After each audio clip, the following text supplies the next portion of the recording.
All right. Hi, everyone. Welcome to Millennium STEM Alberta's UNI 101 webinar series. Today's topic is on online class tips. This is a pretty important topic, as I'm sure you know. Most of our classes are going to be online coming this fall. So we've assembled a whole bunch of tips from myself and other students who have taken classes over the spring and summer to give you some tips as to how to succeed in these classes.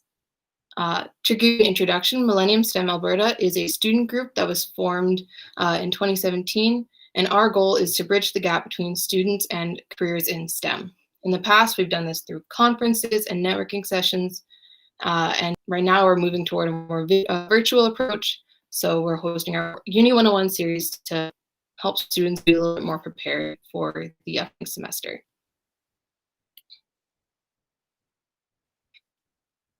Our presentation is going to be about 30 minutes today with about a 10-minute presentation from our guest speaker at the end.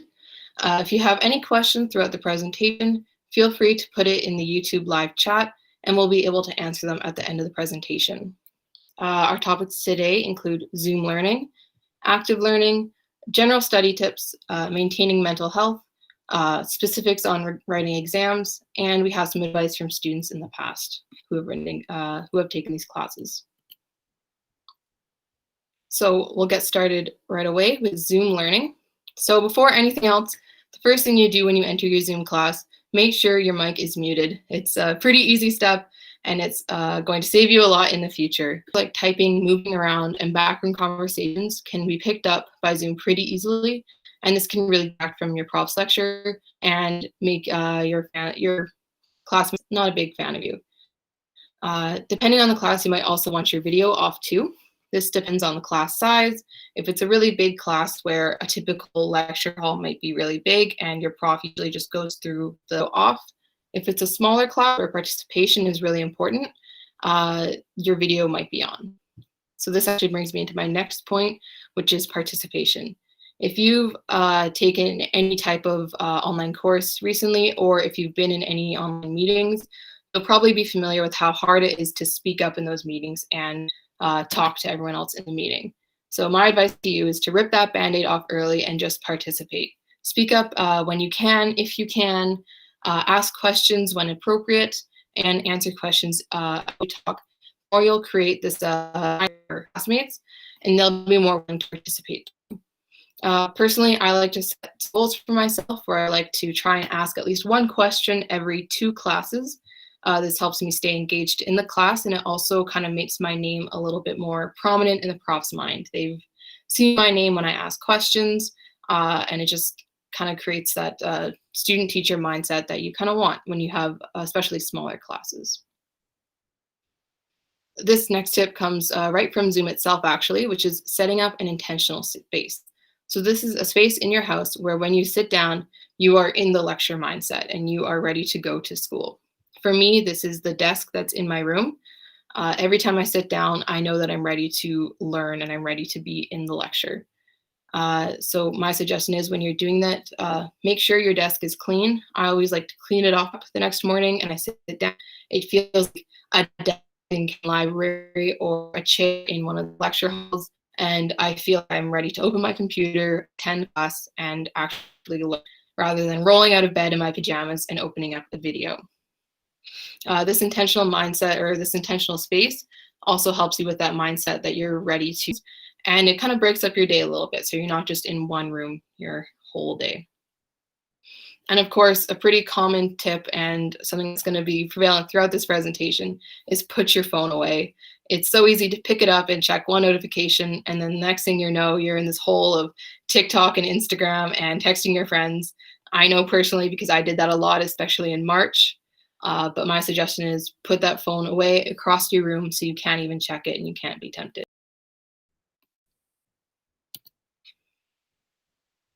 One of my biggest struggles in transitioning from in-person classes to online was holding myself accountable to staying on track with the pace of the class. So use the syllabus as a guide to make sure you're sticking to the right topics at the right time. And these are 3 questions to ask yourself about each class you're taking this semester. Number 1, how can I hold myself accountable to this class? Number 2, what can I do during class time to keep my focus? And number 3, what can I do before and after class time to reinforce my learning? Now, these answers may be different depending on the person and their learning style, but these are some answers that work for me. So how can I hold myself accountable to this class? Right at the beginning of class, when you've gotten your syllabus, schedule in all your assignments, all office hours, and any regular review session. So I prefer to use Google Calendar. You may want to use a physical planner or just any kind of app or online calendar.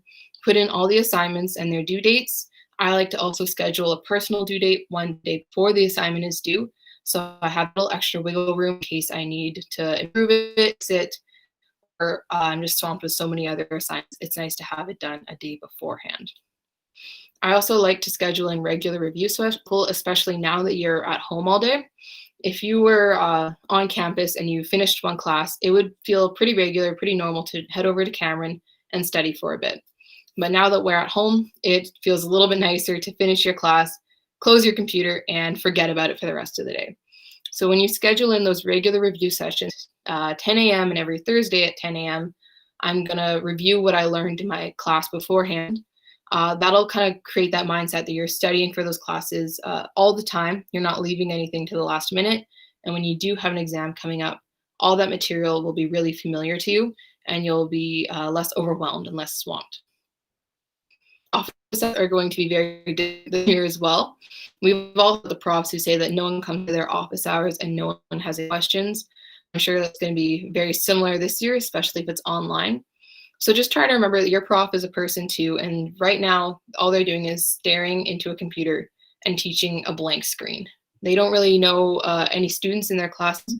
It's really hard to connect with them.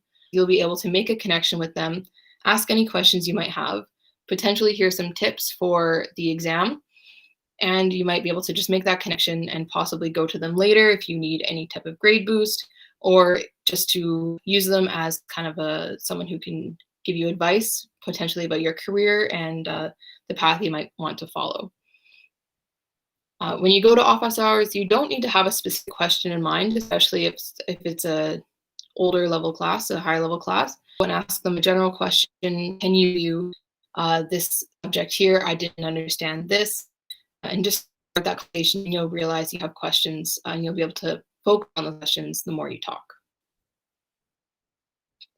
So what can you do during class to maintain that focus? Number one is take active notes. I'm sure a lot of people are very experienced in doing this, but just as a reminder, making sure you're engaged and making sure you're adding to the information that the prof is giving you, that's a great way to keep yourself engaged in the class and actually figure out what you're learning.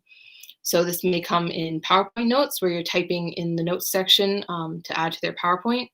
You can annotate if you download the PowerPoint or the presentation, and you can draw on it if you have an iPad or any sort of touch screen. OneNote and Notability are two great apps that you can use for that. And if you don't have an iPad, you can also handwrite. You can print out those notes and write directly on the paper. These methods make sure that you're engaged in class and you're making sure your attention. Even writing down exactly what the notes already say, you're paying attention, you're getting that information into your own hand, and that goes into your brain. Again, put your phone away, keep it out of sight.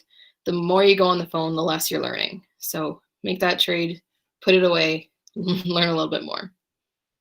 And again, if there's any topic that you're unfamiliar with, uncertain with, or you just have any type of question, no matter how small or how stupid you might think it is, write down that question. You can come back to it later. You may be able to answer it yourself, or your prof may answer it later. You may also realize that that question hasn't been answered yet, and you may be able to ask a friend. Once you start asking questions with your friend, you can figure out what the both of you don't know and what maybe one of you does, one of you doesn't. That's a good way to keep your mind engaged during class and after class. And flagging ideas that you come back to and you are figuring out what you don't know. So this strong activity during class will make sure that you are paying attention and you're making the most of your time. So what can you do before and after class to really reinforce your learning?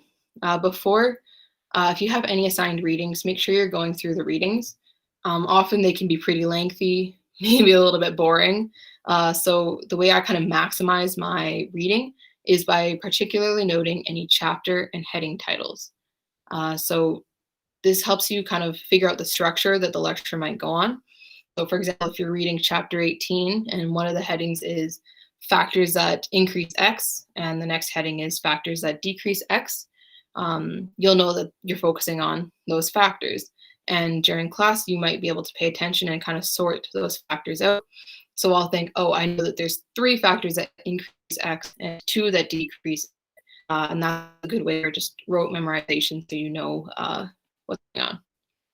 Something that may be different, especially with online lectures, is that there are going to be assigned videos.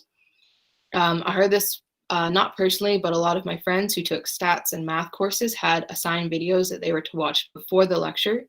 And then the lecture would focus on kind of reinforcing the concepts that the professor assumes you learned in the assigned videos.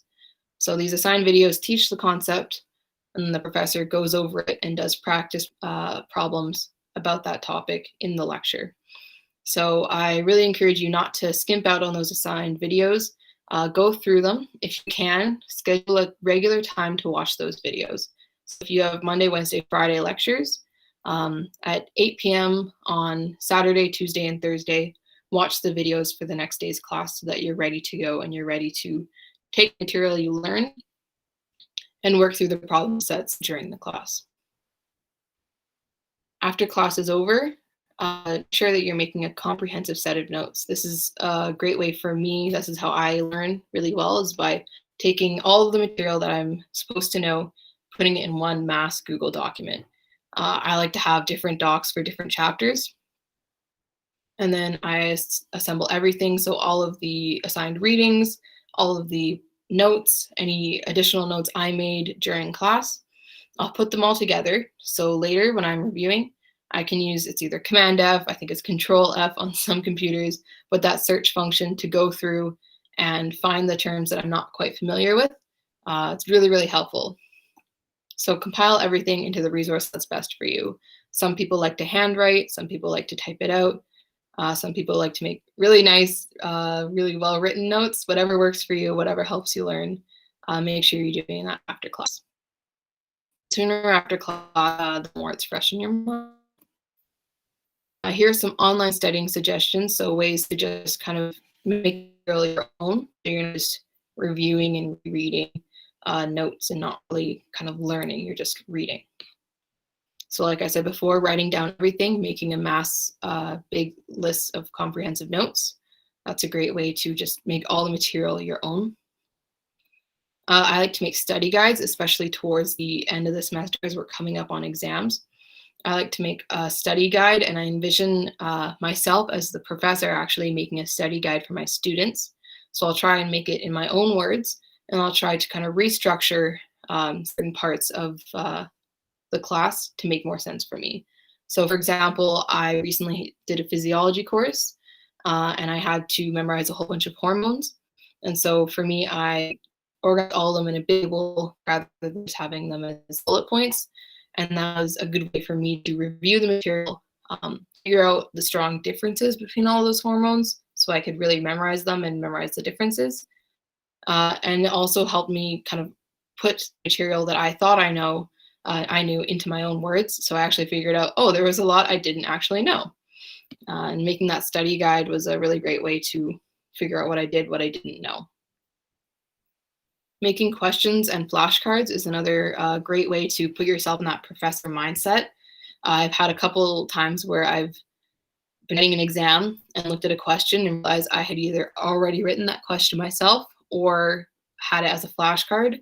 And that's really helpful because you know you've studied the material and you're familiar with what the answer is. Converting PowerPoints into written text. So if your prof has all their information in a PowerPoint, go through. If you have a lot of time, you can copy and paste it into a Google Doc. I suggest typing it out just to eat the material a little more. But that'll be really helpful for going back and searching through it, as I said before. Command F, one of my best friends. And the holy grail of studying is teaching someone else. When you teach someone else the material, it means you understand it really, really well. So pick a friend, pick a buddy, pick a family member. My sister is 14 years old and she knows a lot more about ecology than You would expect because I've made her the victim of my study habits. Going through and kind of re-explaining the material in your own words, make sure that you know everything and you understand how all those concepts connect. Here are some general study tips, and a lot of these came from our friends and our classmates who have been doing online classes for the past couple months. One of the biggest tips was plan ahead. It can be really stressful to study at the last minute, so especially with this semester coming up, your learning is going to be very independent and very based on your actions and your ability to think ahead.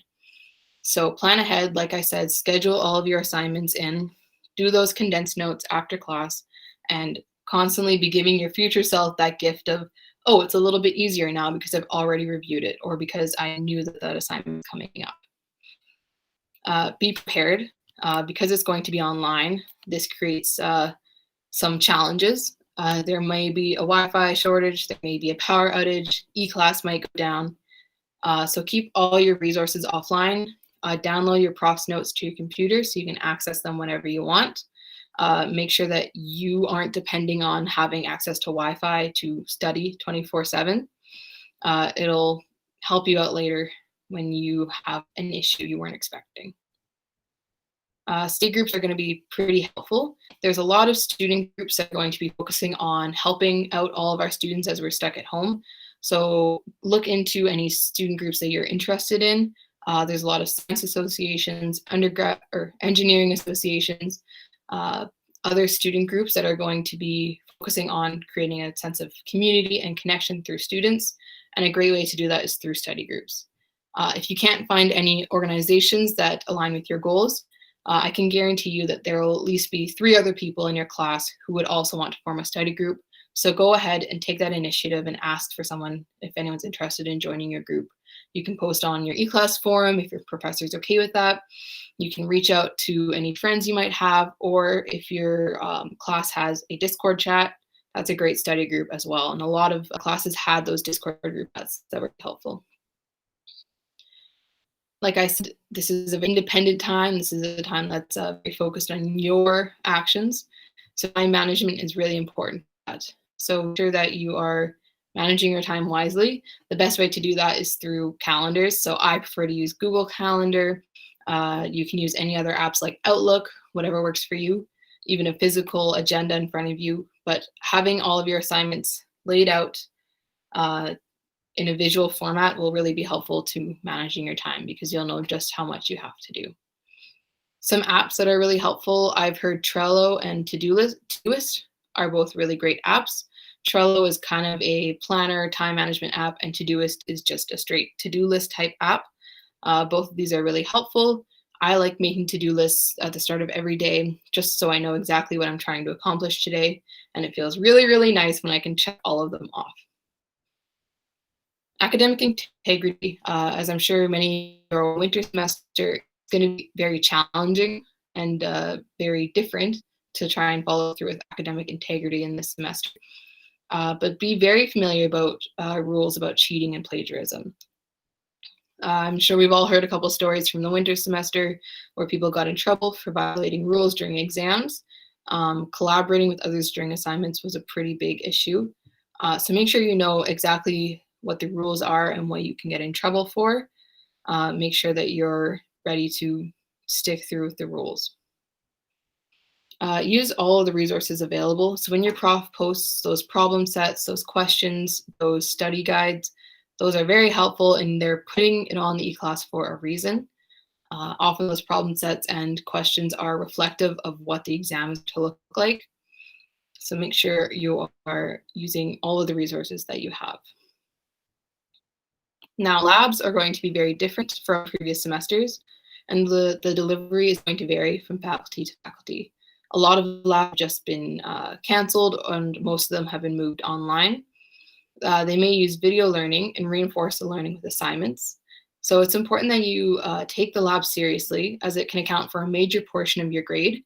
For some courses, it can be a major grade booster, and for others, if you're not taking it seriously, it can kind of bring down your grade quite substantially. So make sure that you are taking those labs as seriously as you are the lecture. Some labs may have online TA help sessions, and they can help with everything, the lab and the lecture. So take advantage of them if you can. All right, my favorite topic, maintaining mental health. This is super, super important, as I'm sure you guys have become quite familiar with in the past months. Once again, that intentional space is a great way to kind of break monotony that can fall on all of us, especially while we're doing classes day in and day out. So what I like to do in my own home is create a lecture hall and a library. So my lecture hall is my desk upstairs in my room. That's where I'll sit and I'll learn the material. I take those lectures. When I'm done with the lecture, I'll close my computer, clean up my desk, maybe clean up my room too if I need to. I am able to go downstairs to my kitchen, especially if my house is quiet and empty, and I'll go study at the library, which is my kitchen table. And it's just a nice break and a nice change from my. If you aren't able to have two different study areas that are nice and quiet, I suggest just after every class, closing your computer, cleaning up a little bit, maybe walking around a little bit, even if it's just throughout your house, maybe going outside if you can, and then coming back and sitting down at that same desk, but make it your library now where you're ready to study. That kind of replaces the nice 10-minute breaks we had between classes beforehand. And it gives you a nice break away from classes so you can come back and focus and work a little bit harder. Make sure you're staying hydrated. Keep a water bottle beside you. It's really nice to just stay hydrated. It keeps your brain working, brain active, and it's also kind of a nice excuse to stop writing for a little bit. You can keep snacks beside you too. That's also nice. It's not as obnoxious now to break out the celery and the carrots, as long as your mic is muted. For me, I know I can get very overwhelmed if I have a whole bunch of tasks building up in front of me and I just feel like there's no way to accomplish them all in one day. So let's say I have to study for my chemistry exam, my bio exam, finish that bio lab assignment, and I have to do something for one of my student groups. That feels overwhelming. When I break up those small tasks into studying chapter 1 and 2 of chem, studying chapters 18 and 19 of bio, working on the introduction of my bio assignment, and sending that email I need to send, and going through and completing those smaller tasks, it feels a lot nicer when you can check off the little box of studying chapter 1, studying chapter 18, writing the intro, sending the email. And all of a sudden, you are a lot further along in all of those tasks than you thought you were before. And it feels a lot nicer to just check off that little box. So establish your routine. Try and wake up at the same time every day. Go to sleep at the same time every day. When you wake up, try and do the same thing every morning. That means not going on your phone. If you can maybe do some yoga, do a light morning exercise, feed your cat, feed yourself. Accomplishing these really small things in the morning makes your day feel a whole lot better.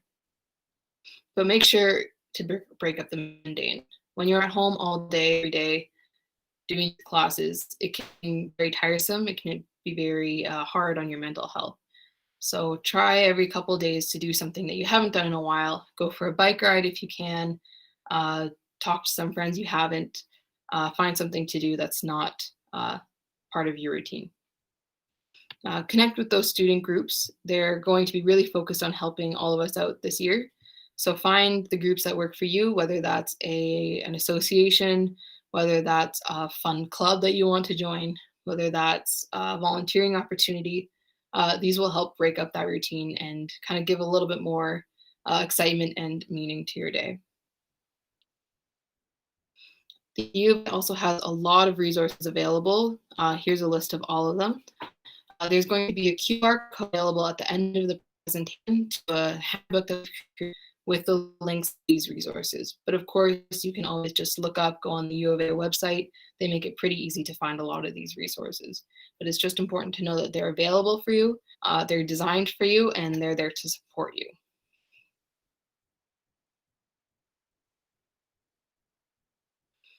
All right, so writing exams. This is going to be one of the biggest differences from previous semesters.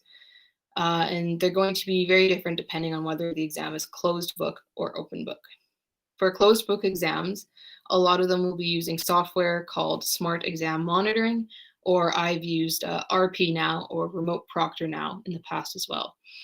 These are exam software that monitor your desk monitor, the space around you, and they monitor what you're doing during the exam as well.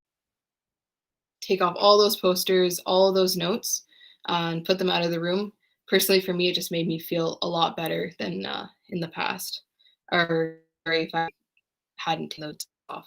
That way, being back on the exam, I know that there's no reason for them to have to check my exam to see if I was cheating or anything like that. For open book exams, if you are able to access your notes, using that Command F tool to search up everything is really nice.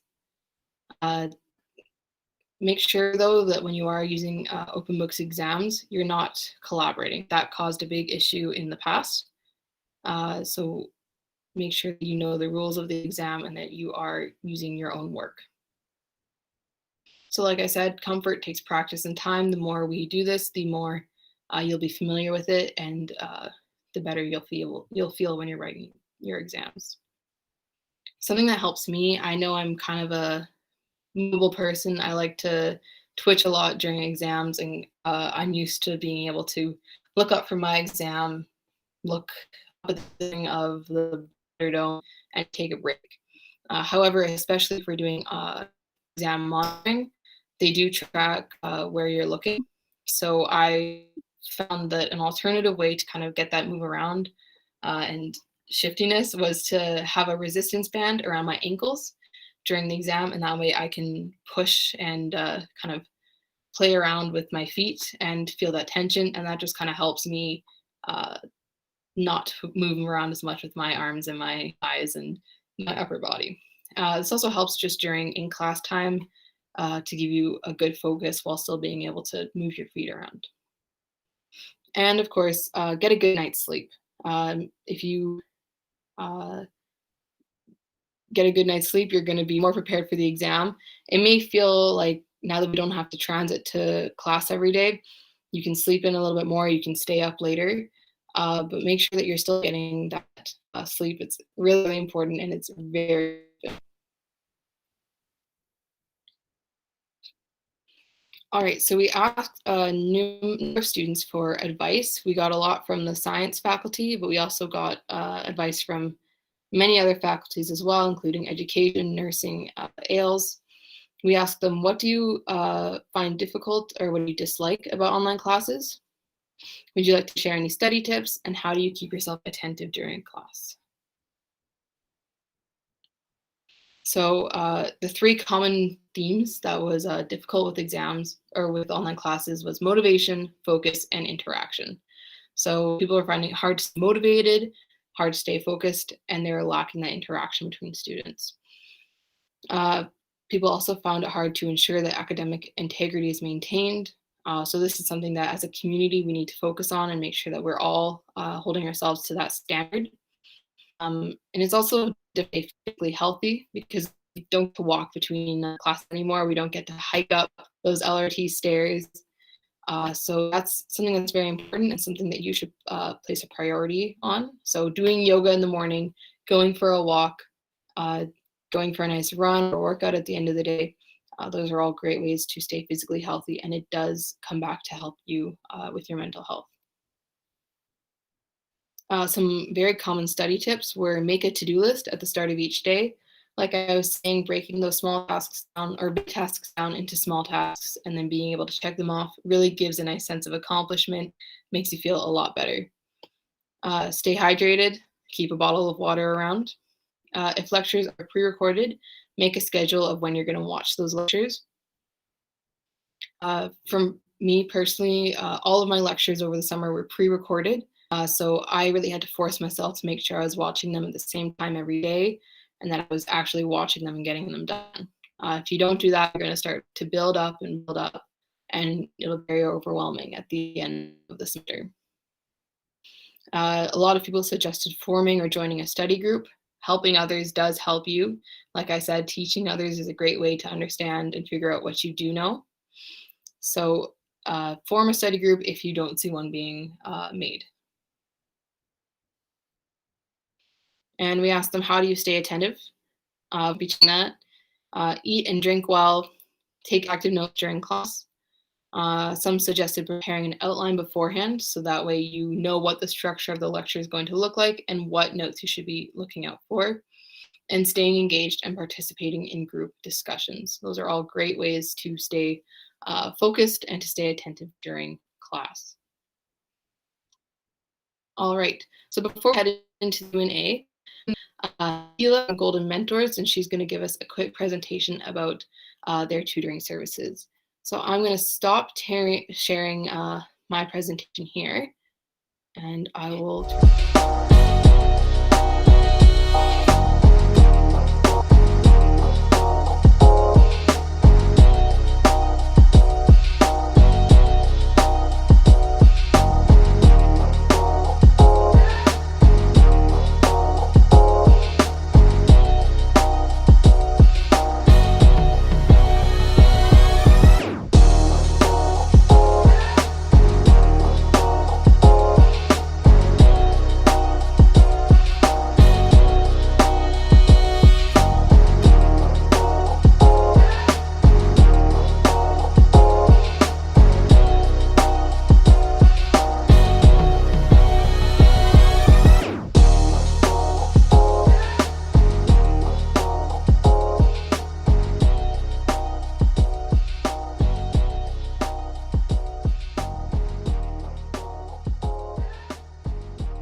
Hi everyone, my name is Keela Trainer, Communications for Golden Mentors.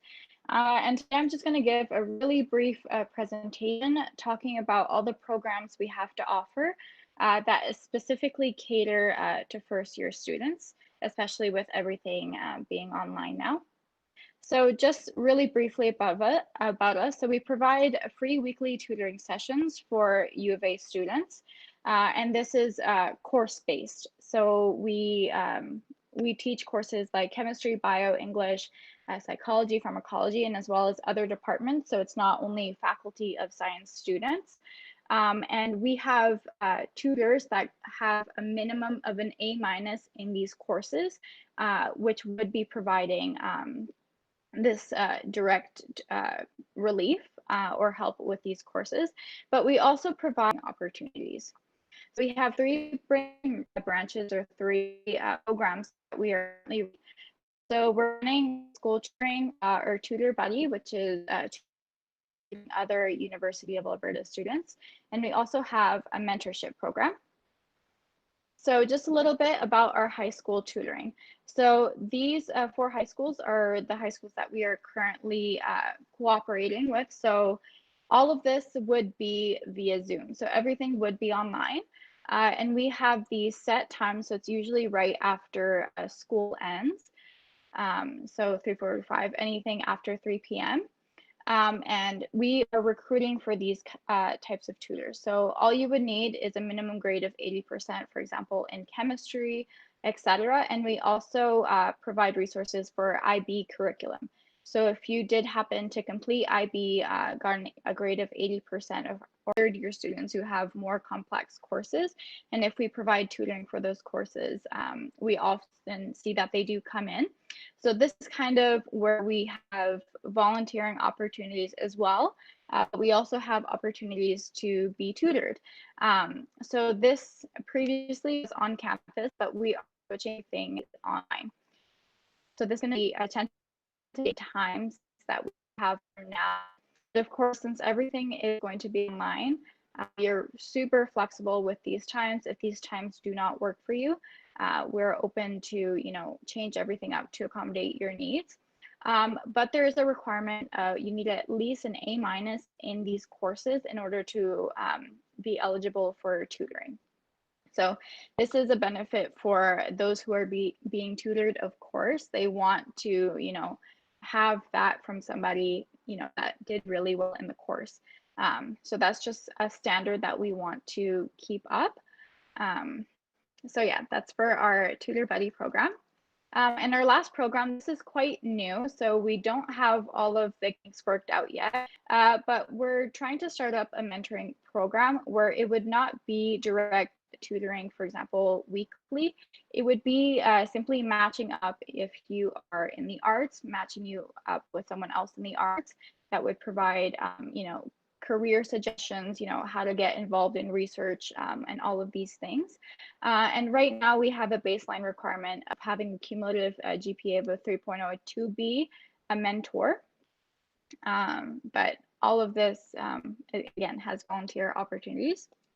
So just in general, if you're interested in any of these programs to be tutored or to be a tutor, feel free to email us at goldenmentors@gmail.com. We also have a Facebook group where you can contact us there as well. And all of this information that I have provided in this presentation is also on our website. Now, I also have some links here that you could take a really quick screenshot of, but again, it's all on our website. And I wish I had the QR code like Paris did. That's very fancy.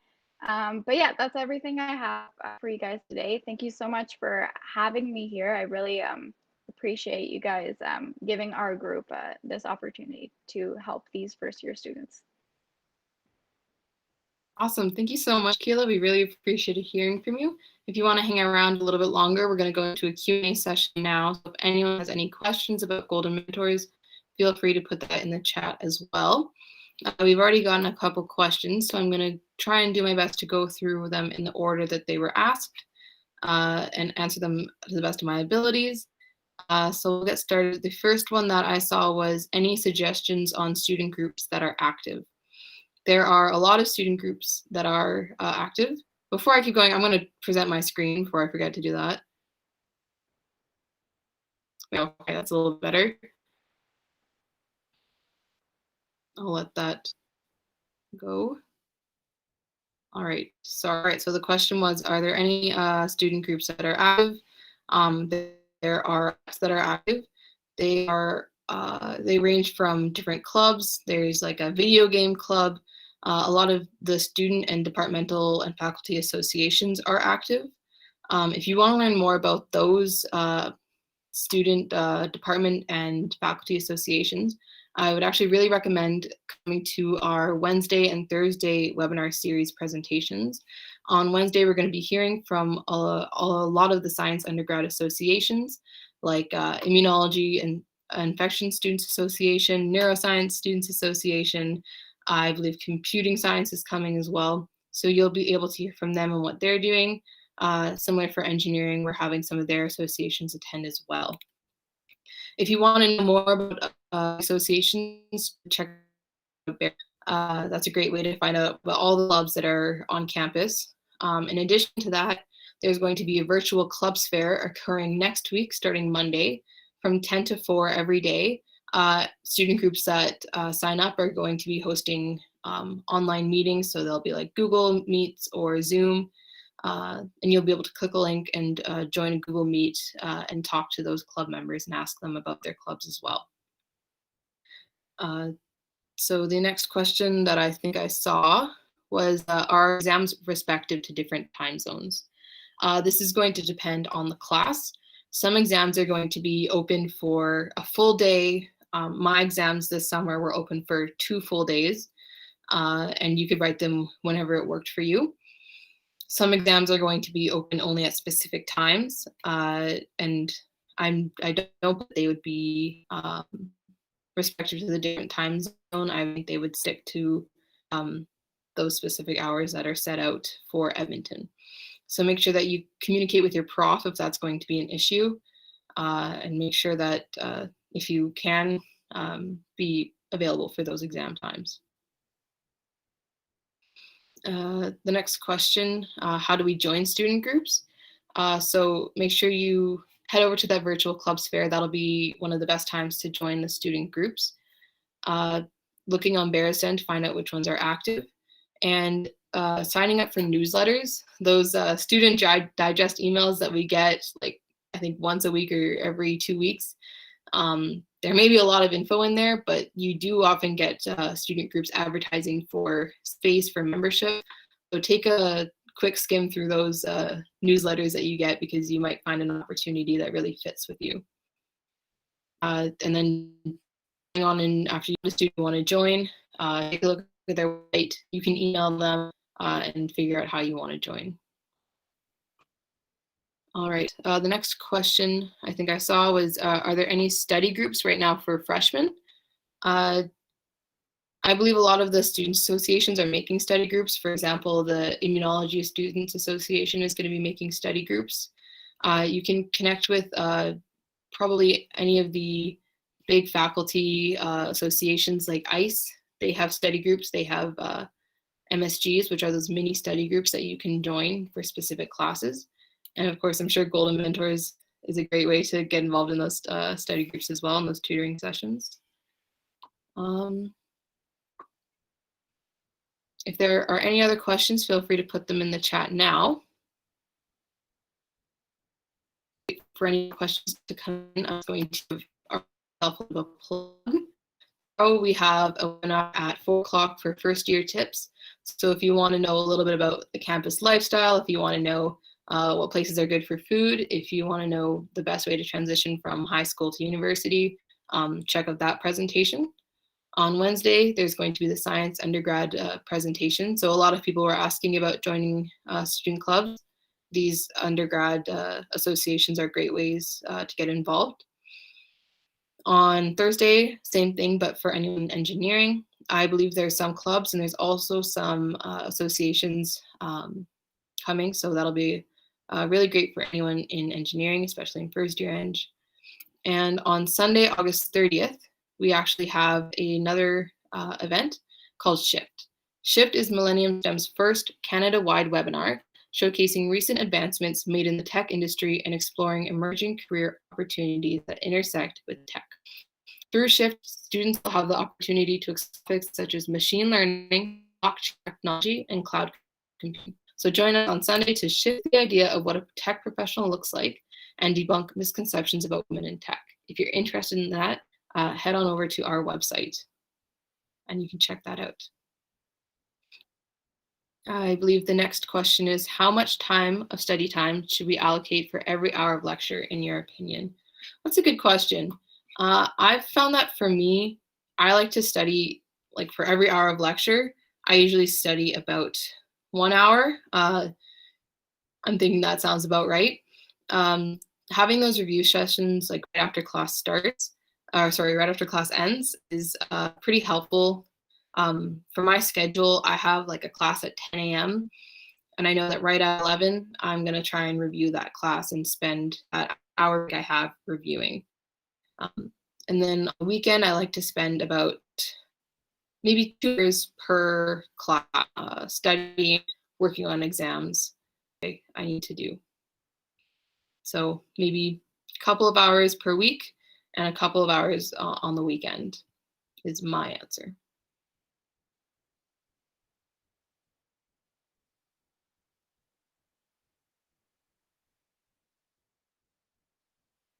I believe the next question is, will there be a presentation on eClass in any future events? We haven't had any plans for a presentation on eClass. There's a lot of great resources on eClass specifically about navigating it and using all of those tools that are on there. So if you're unfamiliar with it, you can go take a look at eClass. I believe there's a couple of tutorials. I have a lot of links to uh, answers to navigating eClass.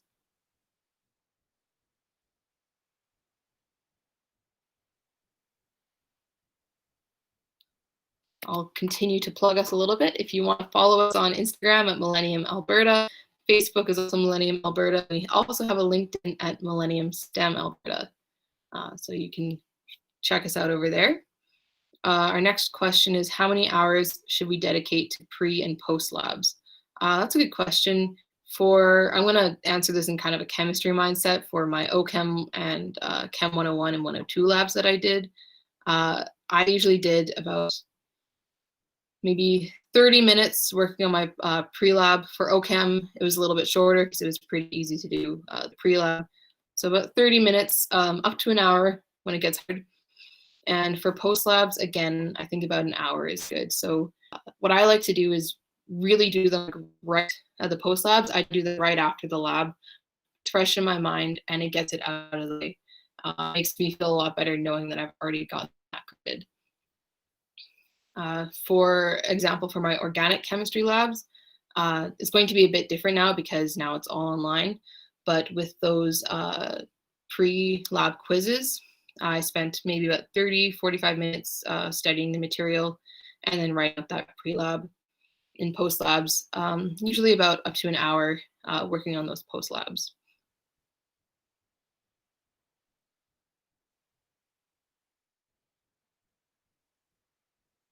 If anyone else has any questions, feel free to put them in now.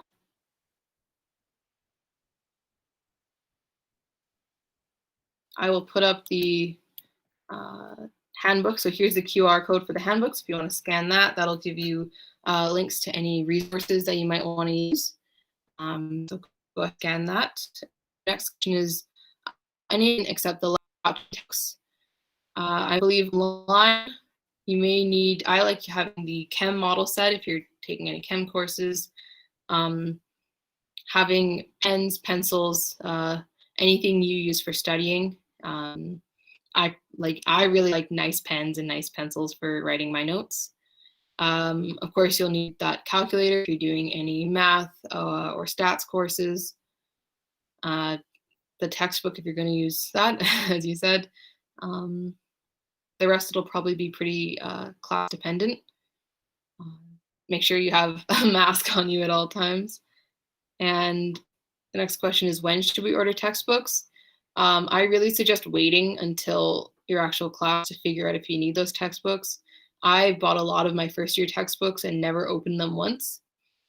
And I would manage to find a lot of them online anyways. So I would hold off on ordering your textbooks until you've gotten through maybe the first week of classes and figured out if your prof is even to use the textbook. Often it's more of a resource for extra questions and extra study material if you want that extra help. But especially in first year courses, your prof kind of sticks to what's on the notes and what's on the slides and what's said in class. So hold off on it. Don't order it any too soon. Wait until you know how your class is going to go.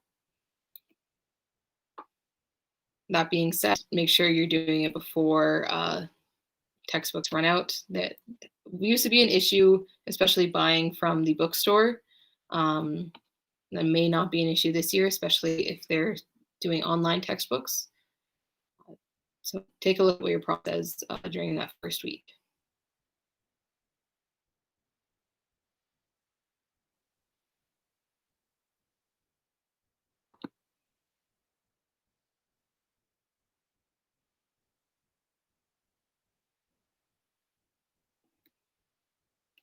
If there are any more questions, feel free to put them in now. We'll give it about another minute and then we may be done with our presentation today.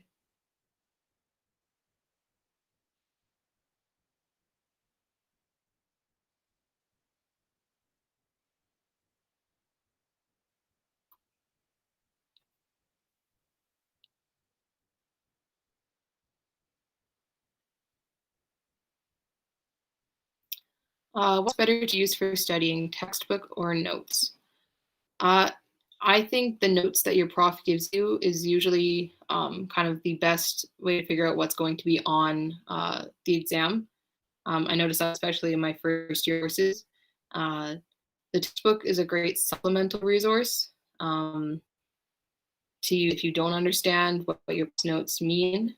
Uh, but often it's filled with a lot of material, and textbooks aren't usually specific to your professor's class. They're specific to, for example, general chem, general biology, general psychology, anything like that. So the notes are going to be very specific to your class, and they're usually what your professor references to make your exam. Textbooks are good if you need extra problems. So they're kind of like an additional note, additional study material on top of the notes your prof gives you. Should we take notes on the laptop during the class and then jot them down on a textbook or vice versa?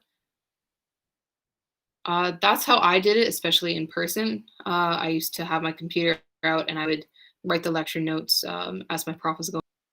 Uh, it kind of depends on your habit. I liked doing that in person, but when I'm in online lectures, I liked having my computer used for the watching the video and then writing and handwriting notes and annotating notes um, during the class. So it depends on how you want to do it. If you want to write notes on your laptop during the class, that's great. And then afterwards, you can reference them and jot them down in a notebook using the textbook resources.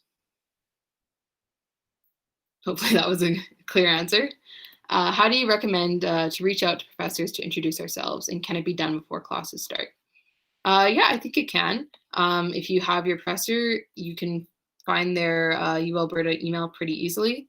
You can email them and just introduce yourself and say, hi, I'm Paris and I'm in my third year of immunology. I'm really looking forward to taking your course and I'm taking it because, or however that works for you. And can be done before classes start. You can really looking forward to how the class is going to go. Uh, and just kind of introducing yourself. You don't really need to ask any questions during that initial email. Just talking to them and getting that connection started. If you're not kind of an email person, you can always attend their office hours and just introduce yourself then.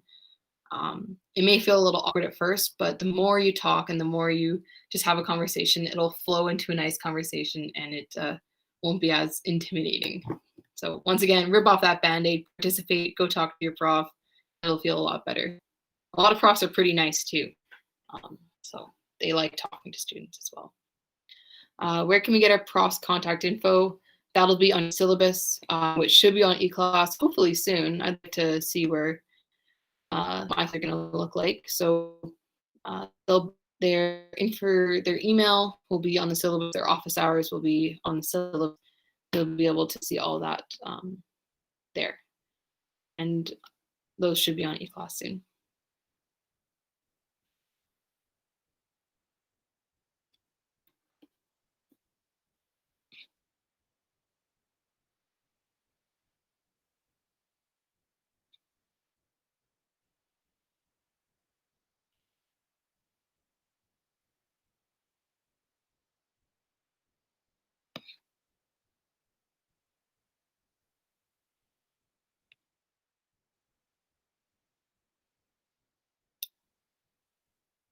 Did we register for classes? I assume that means on eClass, or are we automatically added? You'll be automatically added. If you're on class, if you register for your class on FairTracks, come up on eClass. They just usually only come up a couple days before classes start. So probably around this weekend, maybe the Monday, possibly even the Tuesday, September 1st, first day of classes, you should be able to view your class and go through, and you'll be able to look at the syllabus at that time.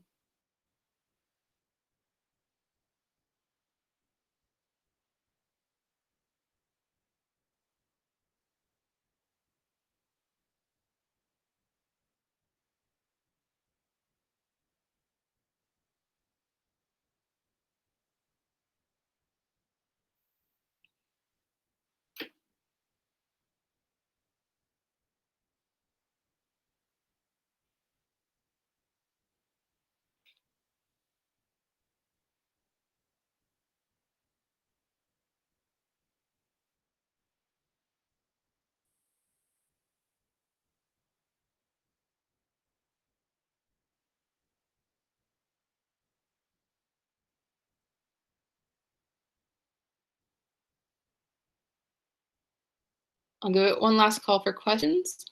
If there are no more questions, we'll be happy to end the presentation.